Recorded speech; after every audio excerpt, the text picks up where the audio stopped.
Bueno, a seguinte ponencia que xa avanzaba Jorge parte, como decíamos onte, que unha das novidades importantes da nosa Lei de Patrimonio Cultural é o recoñecemento por primeira vez de xeito expreso como patrimonio cultural da lingua e da toponimia. Entonces, na próxima hora e media, primeiro con Jorge, logo con Vicente, falaremos primeiro da lingua galega e logo da toponimia. Concretamente da lingua galega, imos falar da análise da dinámica e estabilidade e consistencia das linguas galega e castelán. Para eso, pues está aquí Jorge Mira Pérez, que é catedrático de Electromagnetismo do Departamento de Física Aplicada da Universidade de Santiago de Compostela. Da súa trayectoria investigadora destaca un feito diferencial. Ten 5 grandes áreas de investigación nas que divide a súa actividade universitaria. Ten obra con investigadores das áreas de ciencias, enxenería, ciencias da saúde, ciencias sociais e humanidades. Mirando o seu currículum, atopamos traballos non só de física, senón que tamén de matemáticas, enxenería, química, xeografía, historia, sociolingüística, pedagogía, optometría, ciencias da actividade física e do deporte, etc. Por poñer exemplos desta variedade, dirixiulle a tese a unha odontóloga en colaboración co xefe do Servicio de Reumatoloxía do Hospital de Santiago e den traballos en colaboración co Premio Nobel de Química 2019 John Goodnegood. Dirixiu o proxecto de cálculo da expansión do coronavirus financiado polo Goberno de España en Galicia, foi un dos expertos consultados pola Xunta na primeira vaga da pandemia e codirixiu a creación do sistema usado pola Consellería de Educación para calcular o tempo mínimo de ventilación das aulas en toda Galicia, en base a simulacións de vento de Meteo Galicia. E tamén un dos divulgadores científicos máis coñecidos de Galicia a través de múltiples canles, mesmo accións con premios Nobel, e tamén sobre de máis trayectoria, porque empezou a aparecer nos medios de comunicación xa a finais dos anos 90. Foi recoñecido co Premio de Divulgación da Real Academia Galega de Ciencias e a Xunta de Galicia na súa primeira edición. Pola súa actividade ten recibido da orde de 30 premios e recoñecementos, entre os que podemos salientar finalista do Premio Investigador Nobel da Real Sociedade Española de Física, Premio Real Academia Galega de Ciencias, Premio do Colexio Oficial de Físicos de España, Premio da Crítica de Galicia, modalidade de investigación. A máis disto, tamén acredita un notable perfil xestor, dirixiu o Departamento de Física Aplicada, o maior da Universidade de Santiago de Compostela, foi asesor do Ministerio de Educación e Ciencia para a creación do Laboratorio Internacional de Nanotecnoloxía de Braga e tamén foi membro do Comité de Expertos do Goberno de España para a reforma da obra oficial. É académico correspondente da Academia Galega da Lingua, membro do Consello da Cultura Galega e director da colección de divulgación científica da editorial da Universidade de Santiago de Compostela. Este é o currículum breve. Bueno, sen máis, deixo-vos con Jorge para falar do futuro do galego en consistencia co castelán. Bueno, pois, grazas Isabel pola presentación e por contar comigo para esta bonita iniciativa e, sobre todo, para poder compartir, verdad, teño aquí para hacer, e por poder compartir, pois, escenario con xente como a Francisco, como a Vicente, non? E con xente que virá despois, que ainda non o vexo por aquí. Bueno, falamos de patrimonio, é unha das mostras de patrimonio máis importantes que hai para calquera sociedade é a súa lingua. Vale? É un patrimonio inmaterial, pero se nos fixamos, a lingua identifícanos dunha maneira moito maior do que un cabería esperar. Mesmo escoitaba hai tempo a unha persoa que falaba da xenofobia, das canles que necesita a xenofobia para funcionar, argumentaba que os acentos eran máis motivo de separación que as cores. Vale?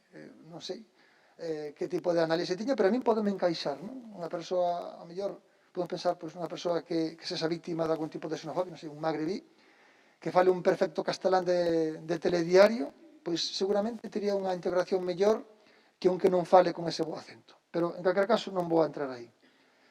O que sí quero poñer, primeiro, antes de nada, en contexto é o patrimonio inmaterial que teñen as diferentes linguas do mundo. Aí teñen unha especie como de conta dos falantes das principais linguas do mundo. Este tipo de contas son difíciles, moitas veces, porque, bueno, contar pois centos de millóns de persoas non é fácil, pero sí que, bueno, enténdese que é algo que se aproxima á realidade, e a fonte de Etnologue, os datos son de fai 3 anos, pero, bueno, máis ou menos estarán dese xeito. E ben, pois que está en primeiro lugar o inglés. Aquí que está entre paréntese é o número de falantes nativos que teñen a lingua como primeira lingua, por exemplo, o inglés. Ben que, obviamente, por nativos, a primeira é o chinés mandarín, despois é o castelán, e despois está o inglés. Obviamente, se empezamos a incorporar a segunda lingua, pois ao inglés pasa a primeira posición, o chinés mandarín, por unha mera cuestión demográfica dese país pois, é a segunda. O castelán, o hindi, o castelán e hindi, pois, seguramente os números poidan bailar, segundo a estatística. Despois o árabe está un pouco máis difuso, aquí collín os datos da Ethnologue británica, e pois o francés, o ruso, o bengalí, e aquí poño o galego-portugués. Galego-portugués porque, bueno, non vou decir nesta casa que galego e portugués teñen o mesmo tronco, aínda que en Portugal, como ben saberá aquí a presidenta, ás veces se esquecen as orixes do seu idioma, pero é un espazo máis ou menos único. Este é o poder, o patrimonio que se foron labrando diferentes sociedades ao longo de moitos séculos. Conseguir ter este almacén e ter estas propiedades non é fácil. Vale? Depende de ter moitísimo traballo feito unha influencia ao longo dos séculos moi importante. Realmente, claro, o galego, falando aquí diante de alguén que é membro da cúpula da Real Academia Galega é complicado, pero o galego, digamos que, logo da restauración democrática, tivo un proceso de recuperación das súas bases. E a mí sempre me gusta decir que cando temos que buscar e recuperar as bases, ás veces é bo meter a ollada portugués. Non? Eu son físico, para traballarmos en certas cuestións de aproximacións a problemas reais, o que facemos os físicos é facer o que ven aí. Non? Poñer unha especie como de malla, na que cada un vai tomando datos experimentais en cada un dos puntos, non? E con iso intenta aproximar a realidade. Isto emprégase para simulacións computacionais, para facer contas. Aquí, por exemplo, ven un exemplo non do que é a teoría da relatividade xeral, que fala dun espazo-tempo que se curva, vale? E iso é o que determina as órbitas dos planetas. Cando un ten que computar a teoría da relatividade xeral, iso é moi complicado, pois o que fai é facer unha retícula onde vai computando as ecuacións neses puntos a máquina, non vou entrar nese caso. O caso é que un día dando unha conferencia, vale? Había xente, bueno, pois que falaba portugués. É dicir, bueno, aquí pues, falaba dunha grid, non? En inglés isto chamase grid. E cando damos as charlas, falamos de que temos unha grid. E os portugueses dicíamos, pois nós chamámoslle grade a isto. Os portugueses, cando falan disto, falan que teñen unha grade. E cando me decato, digo, ostra, claro, en castelán chaman en portugués grade. E a grade, que é? Pois a grade é isto. Eu na miña casa tiña unha desas. Eu, cando era cativo, son do rural da Costa da Morte, pois cando se venta na leira, hai que quitar as malas ervas, as vacas tiraban desta cousa, que ten uns pinchos por baixo, eu puñame en riba, ou unha pedra en riba, ou un neno en riba. Vale? Que era divertidísimo isto. Pensaba como un meco. Pois isto era unha grade. E a palabra existe en galego, por suposto. Pero claro, os galegos xa perdéramos de onde viña a palabra. Entón, isto é un exemplo de como realmente temos aí un viveiro moi importante. Non? Isto é importante para recuperar o patrimonio que a veces temos un pouco perdido. Dito isto, bueno, non é un luxismo, existe na nosa lingua, por suposto. Que hai que facer para protexer tamén unha pequena pasátina? Que hai que facer para protexer ese patrimonio? Pois o que temos que facer para protexer o patrimonio, primeiro é darnos conta de que ese patrimonio é algo que medra na xente que nos rodea. E sempre poño o exemplo do que fixo este señor. Este señor é Premio Nobel de Medicina. Chámase Thorsten Wiesel, está aí porque, bueno, foi un dos visitantes do programa Conciencia, que é un programa que trae premios Nobel a Galicia con periodicidade. E Thorsten Wiesel levou o Premio Nobel porque demostrou unha cousa moi curiosa. Fixo un experimento con monos, vale? O que fixo con eses monos era buscar monas que estaban embarazadas. Cando estaban a punto de parir, pois sacáballes o moniño pequeno e poñílles un parche no ollo. E deixaba o moniño medrar con ese parche no ollo durante moito tempo. E cando o moniño medraba esa secreción monogrande, quitaballe o parche do ollo. E comprobaba que os monos non eran capaces de ver polo ollo tapado, polo ollo que estivera tapado.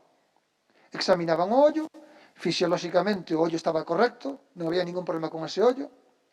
E que estaba pasando? Pois descubriu que o mono non desenvolvera unhas estruturas que están na parte occipital que son as responsables de interpretar a visión. Que demostrou con ese experimento? que, aínda que un mamífero superior nace xa con un cerebro, ese cerebro necesita de estímulos nos primeiros momentos da súa vida para, por así dicilo, recablearse. De xeito que unha persoa é o que é, ou é moito do que é, en función dos estímulos que ten nos primeiros anos da súa vida. Se unha persoa lle tapas os ollos cando nace, e lle quitas os tapón dos ollos aos 10 anos, esa persona non vai poder ver. Por qué? Porque o seu cerebro non tivo a estimulación eléctrica causada polos ollos e non creou esas estruturas no cerebro que son as que fan ver a unha persoa. E isto podes extrapolar a fala tamén. O acento píllase nos primeiros anos de vida. Certamente o cerebro é plástico. Todo isto que estou dicindo non é en grado absoluto. Certamente unha persoa, se ten algún problema, por exemplo, que non pudera ver de pequeno, lle quitan o tapón do ollo aos 7 anos, empezaría a aprender a ver, pero non vería tan ben como unha persoa que ve dende o primeiro momento da súa vida. Os acentos, como tamén sabemos, vanse modificando. Pero tamén é certo que o acento que se adquire nos primeiros anos de vida é o que despois acaba presidindo toda a vida desa persoa. É dicir, o cerebro, podemos dicir que non só nace, tamén se fai. E, polo tanto, é vital ter isto en conta a hora de protexer o patrimonio material que temos, que é a nosa lingua. E falo de cosas destas. Eu teño casos que coñezo, eu non teño fillos, pero sí que teño amigos que teñen fillos, amigas que son galego-falantes monolingües, que teñen marido que é galego monolingüe, e ao principio os cativos nacenlles e empezan a ser monolingües galegos, pero viven na Coruña, e van á gardería na Coruña, e van á escola na Coruña. E esas persoas empezan a notar que aos 4 anos lles volve a cativa a casa falando castelán. E de repente encontran a filla falando castelán. E sen saber como, acaba falando castelán. E hai esa mutación que é un pouco antinatural, pero que existe, e todos sabemos que existe. Na miña vila, que xa eu digo, é do rural galego, pois nos anos 80, casi o 100% dos nenos falábamos galego. Hoxe en día xa non é así. E mesmo tendo casas con pais que son galegos monolingües. Isto ocorre. Isto por qué? Porque os nenos ven, cando son pequenos, Pocoyo, ou ven Peppa Pig, ou outras cousas parecidas. E isto é algo determinante, porque isto entralles polos ollos e programa directamente os cerebros desas persoas. Entón, a hora de buscar a defensa do patrimonio inmaterial que é a lingua, é moi importante isto. Eu vía na Voz de Galicia, na revista do sábado, Yes, unha reportaxe sobre neofalantes galegos. Eran xente galega que dicía, eu empecé a falar galego aos 17, empecé a falar galego aos 15, empecé a falar galego aos 20 e pico. Moita desa xente tamén, posiblemente, é xente do Xabarín. A xeración do Xabarín Club é xente que ten un peso no galego na súa mente, no seu imaginario colectivo, moito maior que os que están agora, por exemplo. Na súa época isto foi un gran referente, foi un gran impacto. Eu acórdome das dobraxes que se facían de algunhas series de televisión que eran míticas. Iso axudou a dignificar o galego. Isto unha primeira cuestión sobre a cuestión. Bueno, tamén, lóxicamente, hai que colocar o galego en escenarios importantes. Obviamente, hoxe en día o galego é unha lingua pois de gran peso e de gran prestixio. Pero non vou dicir aquí o risco que temos de que o galego acabe sendo unha lingua litúrxica, non? Con todo, en algúns eidos, como por exemplo na ciencia, hai bastantes problemas. Esta é unha foto do acto de entrega do Premio Fonseca, que é unha actividade satélite do programa Conciencia, que é este programa co que trae os Nobeles.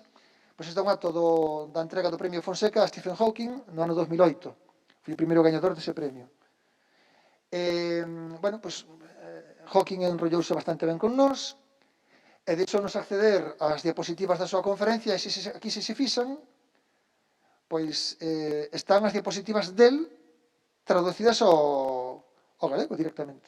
Deixounos editar dentro foi un detallazo, a verdade. Ahora, pois tamén lle pasamos aquí os subtítulos, lógicamente, era en inglés, pero aquí é a propia charla deles, o sea, está a diapositivas deles, entramos no ficheiro e entramos a editar. Entón, bueno, pois, cando fixen isto, apareceron un par de cartas ao director, nun par de periódicos, poñéndome a querer dun burro. Bueno, a min non poñía o responsable desto, que era eu, vamos, claro, poñéndome a querer dun burro. Entonces, para que vexan un pouco, isto foi feito en Santiago de Compostela, que non era feito en Burgos, aquí, entón, para que vexan un pouco onde estamos. Non? Bueno, total, falamos do futuro, o título do foro é... Como era? Non, o do foro. Non. Non. As novas perspectivas... Aquí está, non vexo o papel aquí. Bueno, fala do futuro do patrimonio, está, eso.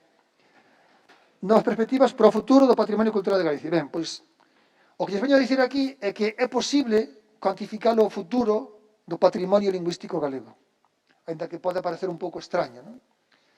E é que, ainda que todos os que estamos aquí somos persoas con libre albedrío, temos a nosa maneira de pensar, temos a nosa maneira de sentir, sentímonos independentes, o caso é que, cando nos consideramos como un ente colectivo, nos analizamos como un ente colectivo, temos máis semellanzas do que nos parece.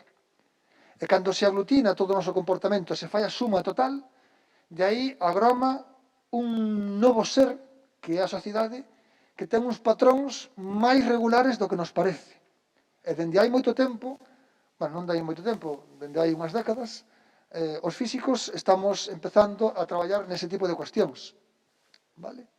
E isto tamén atinxe a maneira na cal nos comunicamos, as linguas. Para facer iso, claro, un pode meter moitas variables na ecuación e pode empezar a meter diferentes tomas de datos e saiche un modelo moi complicado, pero realmente a maior virtude está en intentar extraer as características fundamentais que definen un problema para intentar sacar cales son os feitos máis importantes que gobernan o proceso.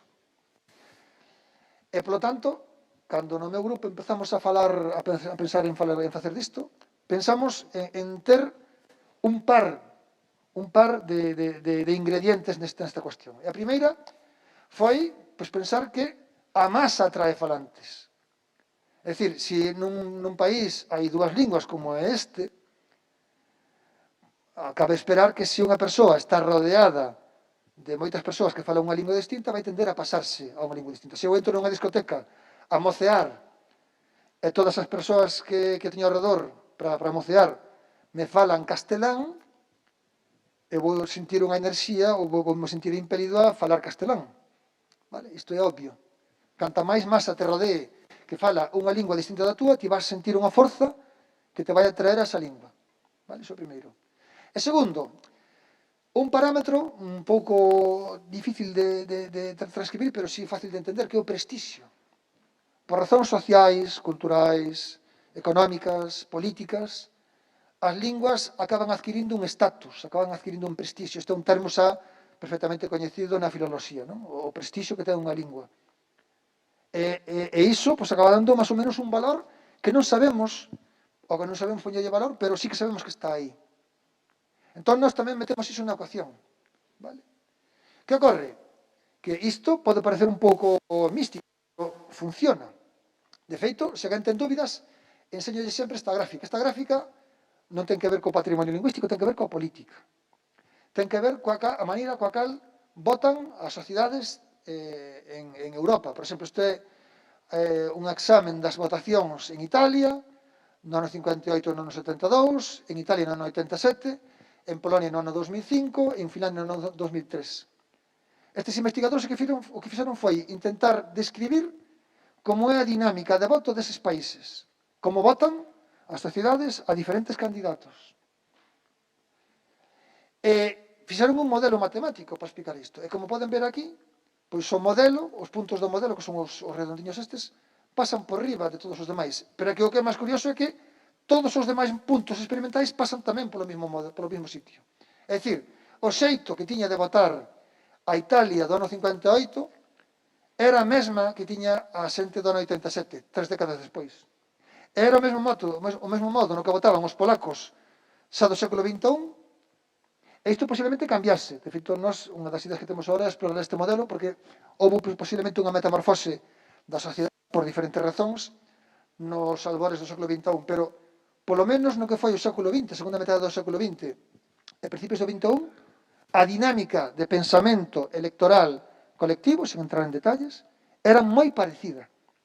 E pódese reproducir como vota unha sociedade. Isto é moi importante. Que pasa co tema das linguas? Pois o modelo é un pouco máis sinxelo, porque temos dous corpos, temos dúas estruturas de falantes, por exemplo, galego e castelán, vale? O galego sería o azul, o castelán sería o vermello, ou naranxa, non sei que cor esta. E simplemente o que facemos os físicos é modelar como é a presión que fai que os falantes de castelán se pasen para a caixa do galego ou os que falan galego se pasen para a caixa do catalán, do castelán. Estos son fluxos, podemos pensar que son presións, que son forzas, o que sexa. Este é o primeiro modelo que podemos ter na cabeza.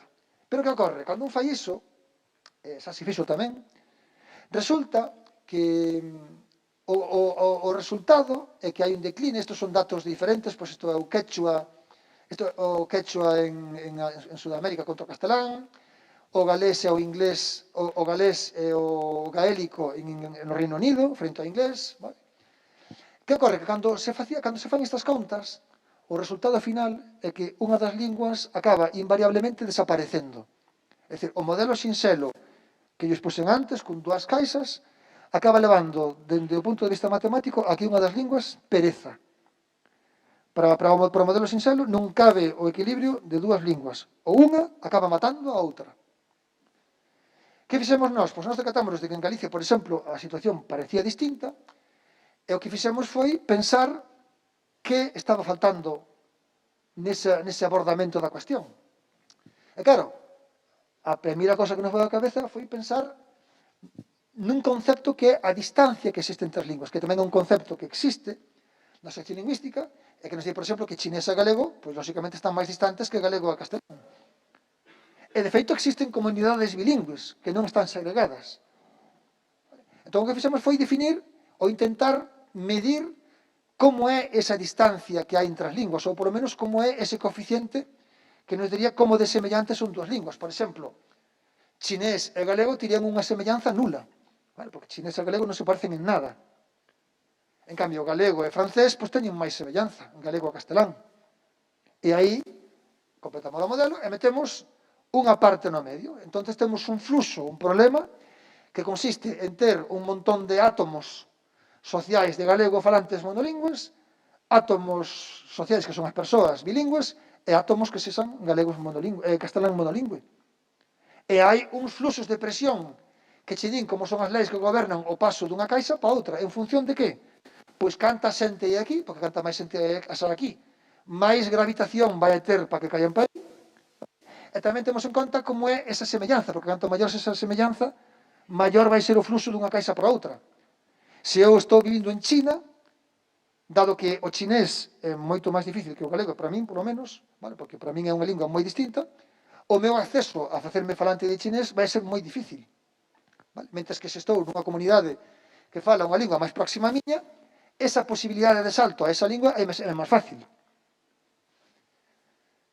Bueno, as consecuencias son un pouco complicadas, pero para que vexan que hai traballo tamén detrás. E o resultado é este. Fixemos as primeiras contas con os datos que estaban no ILGA. Agradezo a Antón Santamarina que me buscase eses datos. E cando fixemos o primeiro artigo, pois quedamos sorprendidos do ben que reproduce o noso modelo matemático é esta raya sólida, que ven, esta raya é o resultado das ecuacións, e estes son os puntos experimentais que sacamos pois deses datos que nos pasaron Antón Santamarina. E como ven, encaixa moi ben, aquí era a época pois do franquismo, aquí pois había unha distorsión, moi seguramente por cuestións obvias, non? Desa situación que había naquela época política, pero como ven, reproduce bastante ben. Este artigo foi moi importante, é un artigo que ten moitísimo impacto, abriu unha nova liña de traballo na comunidade, porque foi pois, realmente chamativo ver como realmente pois, un modelo tan sinxelo era capaz de explicar como fora a evolución sociolingüística de Galicia pois, ao longo dun século. Cando saiu o traballo, bueno, pois despois a prensa sacou no, en múltiples formas, na Voz de Galicia, mesmo me acordo que cando saiu o artigo estábamos nas portas das eleccións autonómicas do ano 2005, que foron as últimas de Fraga. Bueno, pois houbera moitísimas reaccións de Fraga, de Touriño, de Anxo Quintana, que eran os candidatos daquela. A Voz de Galicia sacaba un especial de cada día con un tema nos días da campaña, e aquel día pois tocara, como que era no artigo, pois meteran o tema do noso artigo, pois bueno, pois ten declaración de todo estilo, non? Claro, que ocorre? Aí cando vimos que éramos capaces de reproducir o que pasaba co galego e co castelán co noso sistema de ecuacións, xa tivemos unha ferramenta moi importante, porque se as nosas ecuacións son capaces de predicir, ou foron capaces de predicir como fora o comportamento de galego e castelán ao longo da historia, unha ecuación matemática non ten tempo. O tempo é unha cosa que ti podes manexar dándolle un botón. Entón, coas ecuacións o que podemos facer é darlle o botón e ver como siguen funcionando as ecuacións hasta o infinito, hasta o futuro. E ese aporta para intentar indagar no futuro do patrimonio inmaterial que é a lingua. Ter unhas ecuacións que son capaces de reproducirse o que viches no pasado e ver que che din esas ecuacións como vai a ser o futuro. E, polo tanto, a cuestión esencial que me empezou a xente a preguntar era: oiches, é o galego que lle vai a pasar? Vai morrer? Vai sobrevivir? E, sobre todo, é posible que dúas linguas coexistan? Cando nós sacamos o traballo, digamos, o paradigma era que, cando había competición de dúas linguas, unha invariablemente acababa matando a outra. Entón, nós quixemos poñer eso baixo cuestión. É o bilingüismo un fenómeno estable? Baixo que condicións, non? E aí empezamos a traballar. Se recordan o que lles dicía antes, nós basámonos en dous feitos, non? Un era digamos, o prestixio, que era esa cousa que todos tiñamos na cabeza, pero que era difícil de medir, o prestixio. E outra cousa era a semellanza que había entre as dúas linguas. Cando un ten un sistema de ecuacións como o que temos nós, e aplica esas ecuacións aos datos reais experimentais que temos, o sistema automáticamente dache un valor do prestixio de cada lingua e un valor da distancia que separa as dúas linguas. Este traballo foi novedoso tamén porque foi un dos primeiros con esta perspectiva en poder cuantificar, poñerlle un número a esa semellanza entre as dúas linguas que se estaban estudando e poñerlle un número ao prestixio de cada unha das linguas. E como tiñamos iso, o que fixemos foi facelo ao bruto. Pusemos dúas linguas pois imaginarias, vale? Baixo todo tipo de posibilidades, baixo todo tipo de condicións de semellanza, todo tipo, aquí estaría, por exemplo, a semellanza cero, serían dúas linguas totalmente disuntas, chinés e galego, e aquí un sería, pois, galego con galego, claro. E barremos todas as posibilidades de semellanza, dende o cero hasta o 1. E o prestixio, dende prestixio máximo hasta prestixio nulo. Entón, cada punto, que isto fixemos un traballo computacional moi importante, en esta grade, nunca me olvido, nesta grade, vale, pues cada punto representa un par de linguas distintas, cada punto representa un par de linguas distintas, cada unha coa súa semellanza e cada unha co seu prestixio. Entón, fixámolo ao bruto e obtivemos que existen certas franxas de valores de prestixio e semellanza que garanten que o sistema de ecuacións dá lugar a un fenómeno estable, no cal ningunha das dúas linguas vai morrer, senón que poden sobrevivir as dúas. Que é este mapiña que está aquí, que foi publicado nunha revista moi importante, que é o New Journal of Physics. Por certo, anécdota, este artigo, cando fixamos o traballo, os físicos, para que ninguén se nos adiante, subimos o traballo a un repositorio que temos, que se chama Archive, para que despois ninguén se pisa a idea, puxámoslo aí, e enseguida vimos que a cousa se disparaba, porque xa ese mesmo día, o Technology Review do Massachusetts Institute of Technology escolleuno como artículo do día da física no mundo. Xa para nós foi unha gratísima sorpresa, pero é que despois, cando sacamos o artigo na revista, o artigo puxeron en portada da revista, aquí están os autores, Luis Seoane e Juan José Nieto, pero claro, en todo o mundo empezou a circular, aquí ven pois da televisión austríaca, que nos piden entrevistas, saliu nas revistas internacionais. Grazas a isto, por certo, entrei en contacto cunha colaboradora que teño agora, que daquela estaba en Bangor, agora está en Leiden, unha lingüista moi importante que está en Leiden, e coa que empecé a traballar. Por suposto, en Canadá a cuestión tamén era importante, bueno, pues, os sacos que tivo que de prensa tamén a cuestión, porque, bueno, foi algo moi chamativo, porque falábamos de que realmente era posible a estabilidade de dúas linguas, non? Bueno, aquí tamén ven, bueno, estas cousas, ben, en certo modo, recollían un pouco a idea fundamental, non? Que pode darse que dúas linguas compitan polo mesmo espectro de falantes e que ningunha das dúas se extinga, vale? Incluso tamén, aquí, pues, esta páxina central dun periódico dos Países Baixos, da zona flamenca. Ali tamén unha cuestión bastante importante. De feito, estamos a piques de publicar a nosa análise pro caso de Bélxica. Bélxica é un país separado pola lingua, como auga e aceite. Os flamencos e os valóns, o sea, a realidade de Bélxica é unha realidade que se plasma perfectamente na lingua. Vale? Bueno, pues tamén a revista pues, nomeou un dos artículos do ano desa revista, bueno. E incluso pues, foi elixido como unha das ideas da semana na física do mundo pola Sociedade Americana de Física. Bueno, o traballo foi, digamos, computacional, fixémolo bruto, computando todas as posibles maneiras. Co tempo, con máis calma, fixemos o traballo xa matemático máis en serio, e acabamos vendo que realmente, pois, dentro da propia dinámica descrita por esas ecuacións, hai estabilidade de seu nese sistema. Nós o que víramos primeiro coas ecuacións, digamos, ven dando ya a tecla da máquina, para que a máquina faga o traballo ao bruto, vímoslo despois matemáticamente que efectivamente estaba ben formulado o problema e que as ecuacións eran sólidas. É un traballo tamén bastante complicado, non vou entrar tampouco en detalles, vale? O caso é que na primeira volta na que fixéramos o estudo, no ano 2005, comparando os datos vellos de galego e de castelán, dábanos uns valores para o galego e para o castelán que situaban o galego un pouco cerca do precipicio. Un pouco cerca do precipicio. Porque eran datos que, bueno, digamos, a fonte de datos que ti tes é a que che dá o resultado. Pero os datos, como se poden imaginar, son bastante complicados. Porque estamos falando dun retrato do pasado. Estes datos están máis actualizados. Por certo, feitos con a axuda da xente do Consello da Cultura Galega de Joaquín Casares, vale? Enrique Monteagudo. Isto ainda non está publicado. O que se fai basicamente é ver como son as pirámides de poboación no seu uso do galego. Vale? Entón, se vemos que a xente de 70 a 80 anos ten tanto uso, o que un fai é retrotraer esa foto e dicir que esa era unha foto do que había naquela época. É algo que se fai nos estudos de sociolingüística. Con ese novo modus operandi, esta é a curva que nos sai, vale? Estes son os bilingües, estes son os monolingües galegos, estes son os monolingües casteláns.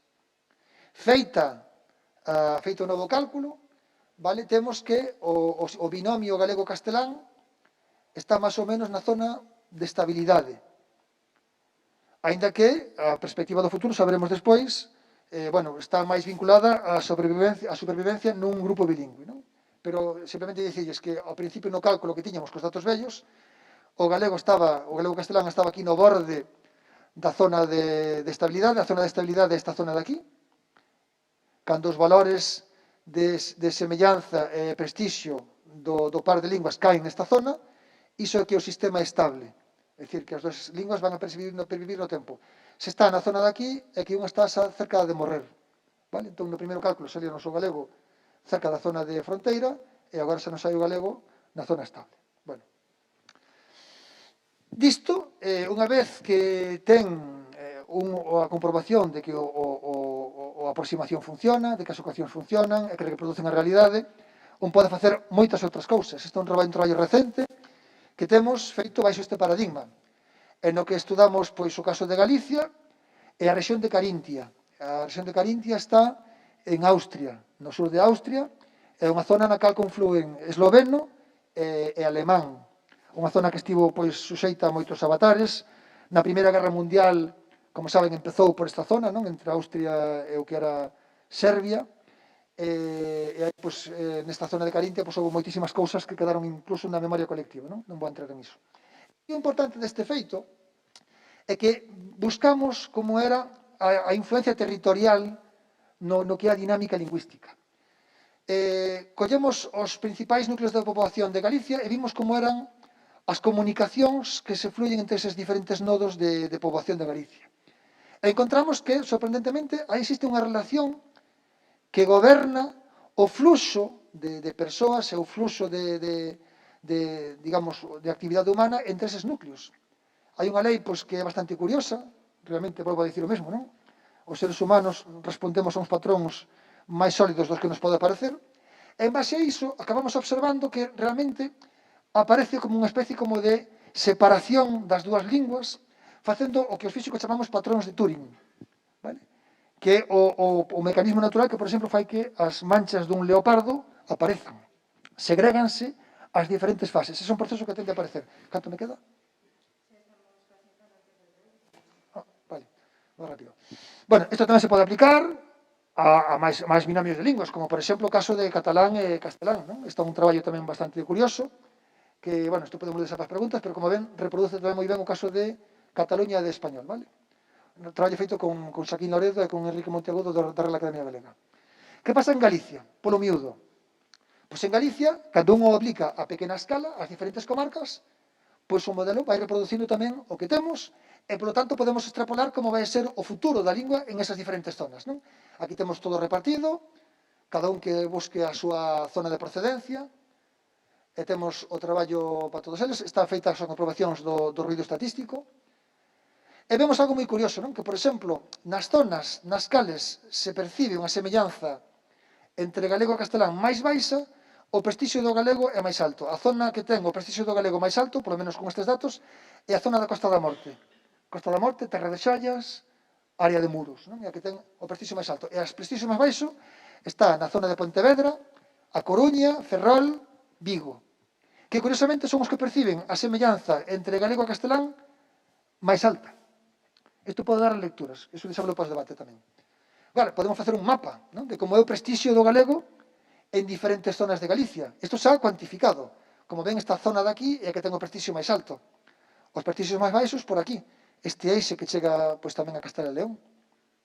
E claro, podemos extrapolar como sería o futuro lingüístico de Galicia pois a 2 ou 3 décadas vista, que é isto, esta zona bilingüe, a cor esta indica o bilingüe, esta cor indica predominancia do galego, esta indica predominancia do castelán. Claro, por certo, unha sorpresa, unha anécdota, non? Canto máis rural é a sociedade que estamos estudando, máis rápido é o proceso, que isto foi para nós unha sorpresa, que ten tamén unha explicación. Cando a sociedade se fai máis complexa, pois as interaccións un pode pensar que son máis rápidas, que a globalización fai que todo flúa máis rápido, pero non. Porque a globalización fai que se poidan establecer grumos sociais. Estáse vendo hoxe en día. Se un ten unha idea moi extraña, moi rara, na sociedade antiga, cando vivía nunha aldea, pois non podía convencer a outros para que lle seguiran o rollo. E quedaba aillado e a comunidade acababa volvendo a esa persoa ao redil. Pero hoxe en día coas redes, se un ten unha idea moi rara, pode encontrar inmediatamente a outros que están tan pirados como él e facer un grupo. Estamos vendo na política, estamos vendo nos estados de opinión, estamos vendo en todo. E con este traballo sobre as linguas en Galicia acabamos vendo que efectivamente iso era así. Un traballo que ademais foi bastante potente porque acabou publicado na revista Nature Communications. Non? Bueno, concluo. Podes abordar a cuantificación do futuro do patrimonio lingüístico. É dicir, hai ferramentas que proporciona a física, que proporciona a matemática, para, tendo datos o mellor posible, o máis preciso posible, sacar como vai ser a evolución dese sistema no futuro. No caso noso, vemos que é posible a coexistencia de dúas linguas que están competindo por un mismo territorio. O galego, segundo os últimos datos, estaría na zona estable, ainda que está próximo ao límite. Receita, pois é evidente, non? Hai que levar o prestixio do galego, e, dende logo, pois que temos que ter claro que o galego é o noso grande patrimonio inmaterial, non? E moitas grazas.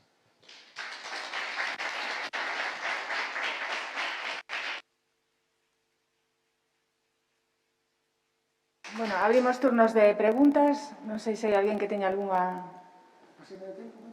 Que? Así moito de tempo, non? Non, quedan uns 5 minutos para preguntas, non te preocupes. Hai algunha pregunta sobre isto? Porque eu si teño unha pregunta.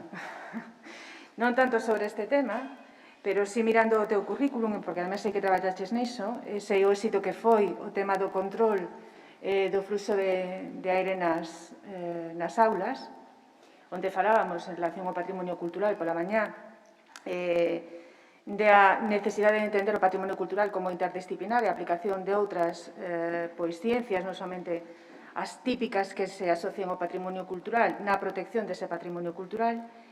Que papel pode xugar a física, por exemplo, na protección do patrimonio cultural frente ao cambio climático ou para situacións de globalización que motivan, por exemplo, unha afluencia constante de persoas aos monumentos, ao patrimonio cultural, sobre todo en tempos de pandemia. É dicir, podes estudiar o fluxo de aire dentro dos bens do patrimonio cultural para protexelos, incluso non somente do desgaste que supón o turismo masificado, senón ante unha situación sanitaria. E logo, respecto do tema do cambio climático.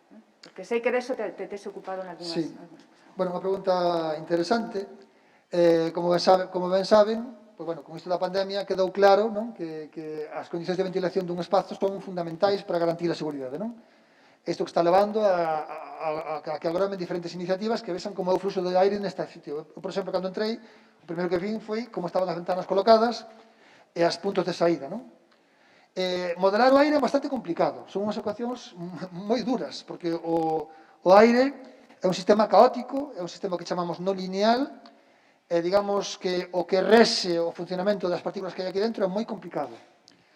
E, polo tanto, cando un quere ver como é, por exemplo, a cuestión sanitaria de como é o perigo que ten un sitio a hora de ter unha pandemia por coronavirus, non abonda con poñer un detector de CO2 nun punto, non? Porque se poño un detector de CO2 aquí, pois vai a marcar un valor moi alto, vale? Porque eu estou falando aquí, pero a mellor a concentración aquí é moi alta e ali detrás non é nada. Por tanto, non se pode decir que o estado desta sala é o marcado por este punto. Por tanto, hai que facer contas de como é o fluxo de aire dentro. No caso do patrimonio que me dis, a Catedral de Santiago, por exemplo. A Catedral de Santiago é un monumento que está sometido a un aire interior no cal hai moitas persoas que están exhalando, vale? A parte da cuestión sanitaria, creando humidade. E, pois, hai pequenas zonas cales entra o aire na catedral. Esa humidade acabase concentrando e acaba depositándose en certas zonas. E que vai a crear? Pois vai a crear as manchas que temos de humidade e iso vai a causar que haxa que conservalo. Se se fixese unha simulación do fluxo de aire da Catedral de Santiago, un podería ver como son as circulacións e podería ver as zonas de acumulación de aire que vai haber. Con ese mapa que se faría en 3D, un podería decir cales son as zonas da catedral que habría que vixiar para que non se pudrisen directamente. Co cambio climático hai cosas que se agudizan, non? Hai certos contaminantes que agreden máis a pedra. Isto é algo moi coñecido. Eses agentes que contaminan a pedra atacarán menos se a zona onde está esa pedra está con maior circulación de aire. Por tanto, o que ten que facer é identificar as zonas que teñen esas acumulacións. E iso faise cunha simulación en 3D de toda a catedral, que é moi complicada, porque estas ecuacións son moi complicadas. Un pequeno obstáculo distorsiona bastante o resultado final. É isto que se chama o efecto mariposa, o efecto bolboreta. Vale? Unha pequena fluctuación nas condicións do problema fan que o resultado final cambie moitísimo. Vale? Por iso é moi complicado. Hai que reproducir o mapa interior con moito detalle para programalo, e onde que esa programación de todos os relevos que hai na catedral, aplicar as ecuacións e sair pois, a simulación final que che di como é a circulación do aire nese sitio. O sea que, sí, Elías, que se vai a ocupar precisamente do tema do cambio climático, ten unha pregunta. Eu, se podo, vou falar logo disto na presentación, pero é verdade que o tema do fluido precisamente é unha das problemáticas máis complexas. Eu vou falar, por exemplo, da modelización tamén tridimensional como forma de modelizar, monitorizar os cambios nalgúns xacementos arqueolóxicos. Por exemplo, podemos modelizar a partir da topografía, o mesmo exemplo que puxeste sobre a catedral. Temos unha superficie tridimensional e podemos modelizar, por exemplo, cales son as zonas que van sufrir máis o efecto da auga, das ondas, etcétera, etcétera.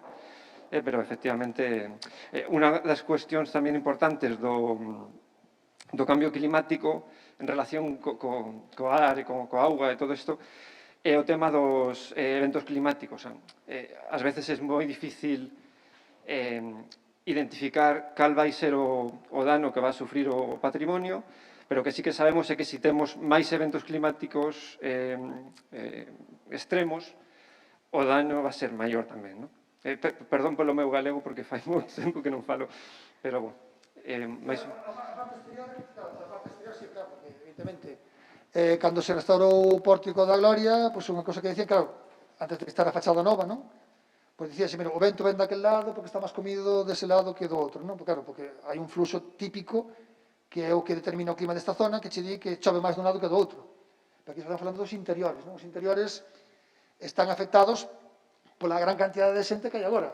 Visita a catedral, moita máis xente agora. Que unha das cuestións que falamos onte, que un dos puntos sobre os que incide Europa, precisamente nas comunicacións da Comisión Europea, o Comité de Rexións, o Parlamento e o Consello, é a necesidade de estudiar, precisamente, a degradación que sofren os monumentos como consecuencia da gran afluencia de visitantes e facer estudios para evitar e controlar esos fluxos que eviten, sobre todo, que se produzcan danos nos monumentos. Entón, estamos vendo, que, bueno, logo tamén con Elias falaremos de eso, pero estamos vendo como temos investigadores aquí en Galicia que podían facer perfectamente esos cálculos, que podíamos iniciar esos Pero é complicado, Nós fixemos unha... Pero é un estudio que está aí pendente, que debería ser, bueno, que Europa, pois, é unha dos pulsos que lanza, non?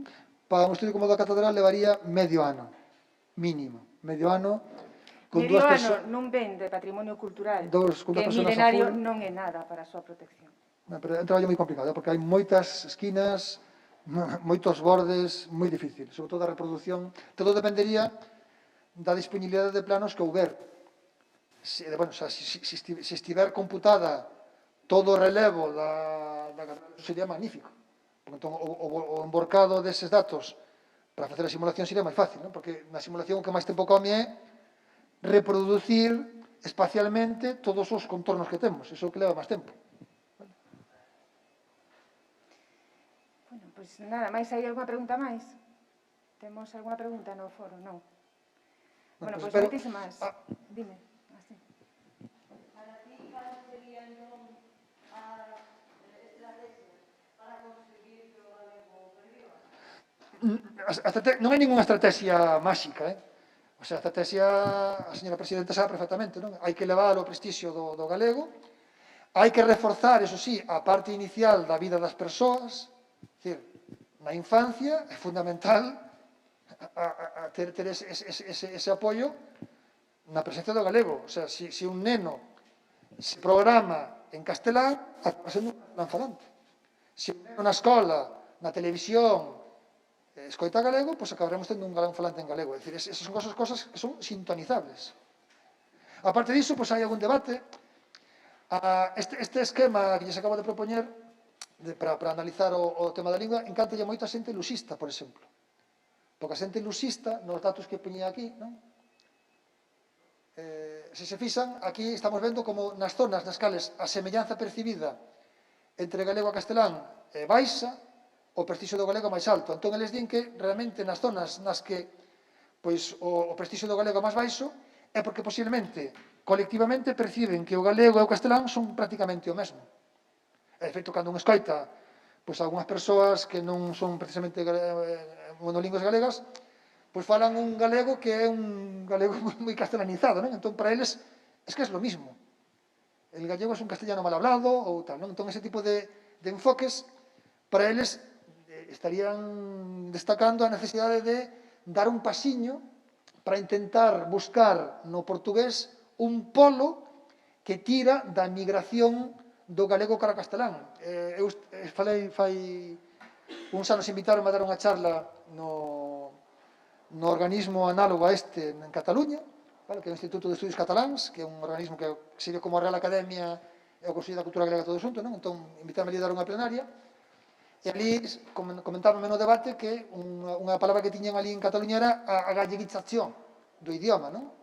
Que ali en Cataluña temían que se que houbera a galleguización do catalán. Que con esa palabra decían que percibían unha tendencia do galego a escorarse cada castelán por mera ósmose, non? É dicir, pola mera ósmose de galego-castelán, eles ven que o galego cada vez se deturpa un pouco máis castelanizándose. Vale? Eles vían niso un perigo. Entón, bueno, pois xente do ámbito do loxismo que coñece este traballo, pois di que o portugués sería ese outro polo atractor que tiraría do galego para que non se correse demasiado ao castelán. Non sei se me estou explicando. Vale? Eles ven que hai dos grandes xigantes, dos grandes colosos, que así son, que é por un lado o castelán e por outro lado o portugués.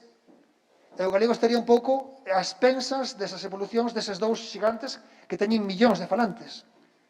Entón, bueno, pois o argumento deles é eso, que hai que facer que o portugués tire do galego para que non se escore e non se vaya deturpando e facéndose cada vez máis castelán. Esa maneira, pois, podíase ver con estes detalles, non?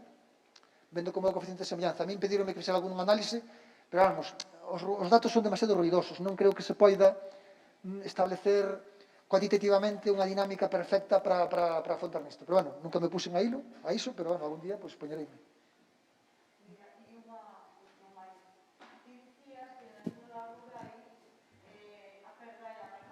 Sí.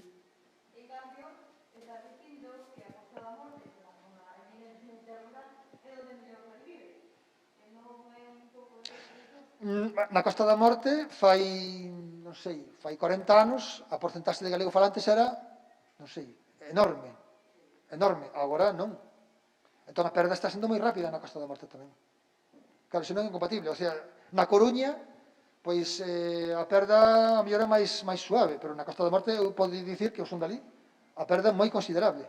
Eu noto, vamos, na miña escala de vida, notei non moitísimo, por exemplo. A perda na Costa da Morte é moi rápida.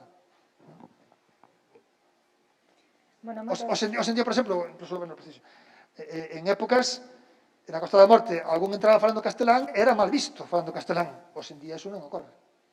Os nenos na rúa, pois mete a orella e sabe que hai nenos que falan castelán. Iso era impensable fai 30 anos. Pero é un fenómeno que está, vamos, temos bastante ben medido. Para nós foi unha sorpresa. De feito, este artigo acabou sendo acabo esta revista precisamente porque foi un shock, non? Ver como realmente a globalización, que é un pouco máis extendida a idea, a globalización, lonxe de facer unha homoxenización, leva a esas fragmentacións, e vese na política, por exemplo. A fragmentación que provocan as redes sociais fai que existan todo tipo de grupúsculos e calquera cousa, un antivacinas, pode prosperar neste mundo no que estamos, cousa que a mellor fai moito tempo non pasaba. E falemos da política, bueno, cousas que todos coñecemos, non? Bueno, non nos dá tempo as máis preguntas porque xa nos pasamos como 8 ou 9 minutos. Moitísimas grazas, Jorge. Espero que, bueno, que en próximas edicións, se saída isto, podamos seguir falando das perspectivas do galego e desas outras cuestións que plantexamos hoxe. Moitas grazas. Moitas grazas.